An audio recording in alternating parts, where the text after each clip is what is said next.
Niners at Philly, Steve. Sunday afternoon, game 4 of the playoff section this weekend. Unfortunately, I believe the last time they played was that NFC Conference Championship game in the playoffs, I'm talking, where Brock Purdy got injured. I don't know if Is they it played, really?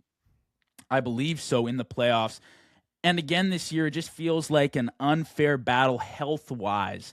The Niners on the season, 12-5, pretty miraculous what they did, all things considered with their injuries. They're 10th in points for, 13th in points against. They lost the division last week, week 18 against the Seahawks in a heartbreaker at home. That is very, very difficult to settle with. Ultimately, the strength of this Niners team is Brock Purdy and Kyle Shanahan and the experience that they have, and CMC. CMC is the game changer. He's the guy you run your offense through. And Brock Purdy, who is on pace to have an MVP season statistically, is a well-known playoff performer. He's never had a game below an 85 passer rating. He's also never lost in the playoffs besides the Super Bowl in games that he has started and finished. He's a good playoff performer, but at the same time, he's never had so little around him. I don't think his teams have ever been offensively this deprived of talent solely due to injury. You look at the injuries that they've had, your Trent Williams, who I hope he does play in this game, your Ricky Pearsalls, your Brandon Ayuk's, who hasn't played all year long. And that's what it boils down to for me, Steve. It's the weakness in the health department. So many guys defensively just not on the field. Fred Warner, Nick Bosa, cornerstones for this defense that you would love to be out there, and that could really make this Niners team not only the number 1 seed, but a potential Super Bowl favorite.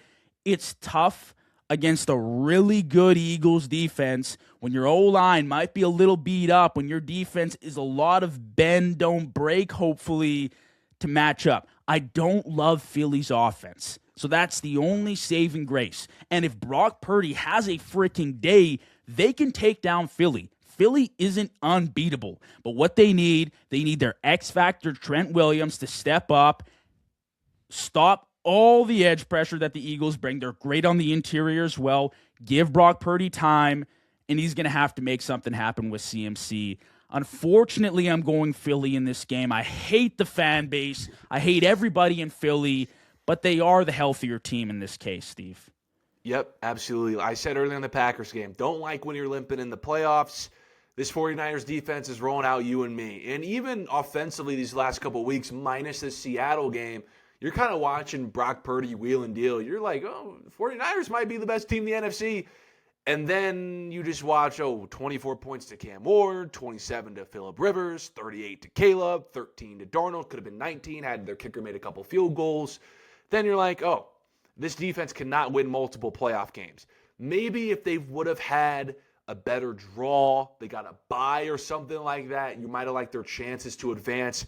But to get the Eagles, as weird of a season they've had in Philly as the reigning champs, I'm taking the Eagles in this one because of the 49ers defense. Even if CMC, Brock Purdy, George Kittle, Pearsall, whoever's healthy, comes alive in this game, the Eagles have Saquon Barkley, A.J. Brown, Devontae Smith if they need to turn up. I will say, though, the 49ers' X factor is their defense.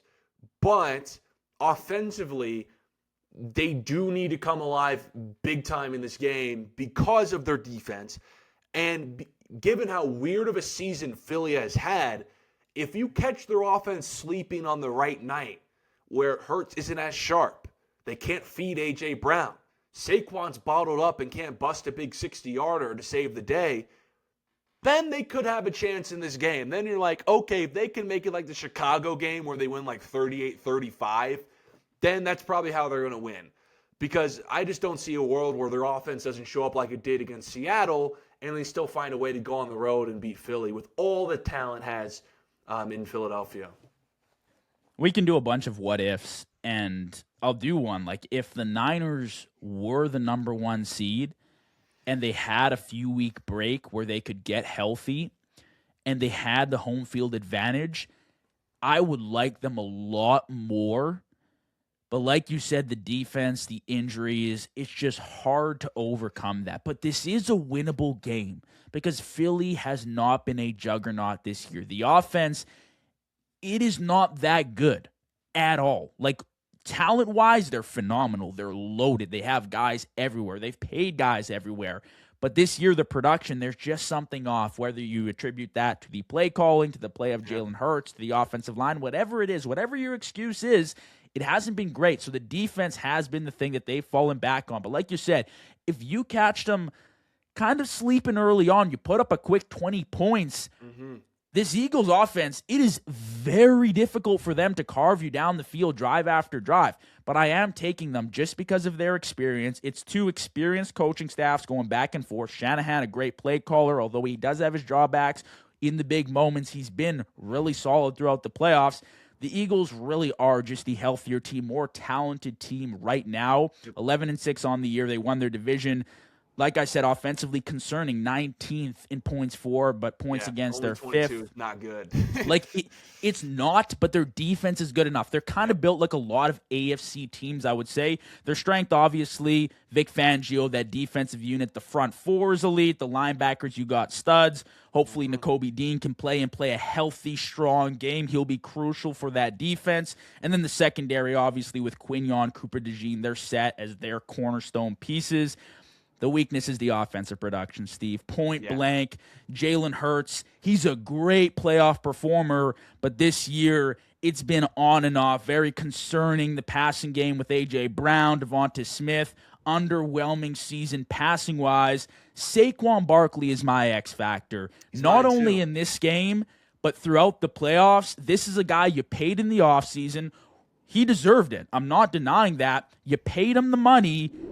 This is exactly why you gave him the bag. Because last year he went out in the playoffs and won you games by himself. He won you the Super Bowl. Despite what the stats say, they load the box, they open up one-on-one matchups. The rest is history. If you want to win the games in the playoffs that matter, Saquon Barkley is going to have to be a game changer. He's going to have to bust a 60 to 80-yard rushing touchdown like he did against the Rams in a crucial game to win it all. That's it. He's got to be the X factor. I don't care what happened in the regular season. You got to come alive here. I hate Philly, but I'm going Philly. Yeah, I mean, I don't have much to say because you pretty much said what I wanted to say. Saquon, I've written down as my X factor too. Philly's offense from last year to this year is 5 points worse, and it's big part is because Saquon Barkley just hasn't been able to break off those huge runs.